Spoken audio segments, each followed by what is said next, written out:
Hello সবাইকে, কেমন আছো তোমরা সবাই? বহুদিন পর আমি একটি কাজের ভিডিও শেয়ার করছি তোমাদের সাথে।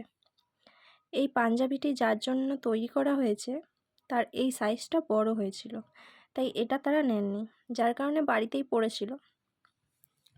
কিছুদিন পর মাথায় আসলো একটা ভাইকে অনেক দিন ধরেই একটা পাঞ্জাবি দেওয়ার ইচ্ছে ছিল, তো এটা দিয়ে দিলেই হয়। অবশ্য জানা ছিল না সাইজটা হবে কিনা তার, তবে আমাকে বলা হয়েছিল সাইজে হবে, তাই ভাইকেই দিয়ে আসলাম পাঞ্জাবিটা।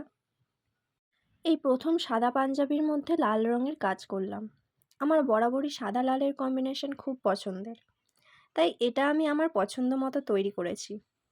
আর আমাকে যে এটা বানাতে দিয়েছিলেন তার পছন্দের মতো কিছু ছিল না, সে আমাকে বলেছিল যে তোমার যেটা ইচ্ছে সেটাই তুমি করো।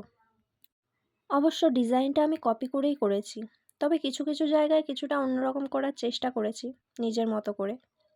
এই মুহূর্তে আর্টিস্টের নাম তো মনে পড়ছে না, তবে চেষ্টা করব মনে করে তাকে মেনশন করার।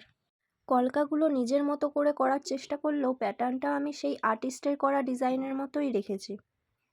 যেহেতু কাজটা অনেক দিন আগের করা, তাই নামটা এখন আমার কিছুতেই মনে পড়ছে না।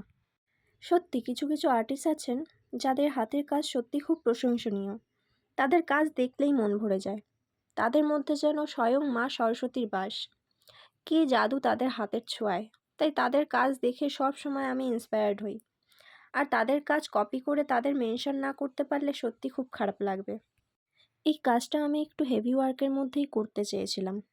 এই আর্টিস্টের নাম যদি তোমরা কেউ জেনে থাকো তাহলে অবশ্যই কিন্তু আমাকে কমেন্ট করে জানিও, তাহলে আমি তাকে মেনশন করে দিতে পারবো। আর আমার আজকের এই কাজটা তোমাদের কেমন লাগলো সেটাও কিন্তু কমেন্টে জানিও। আজকের মতো টাটা।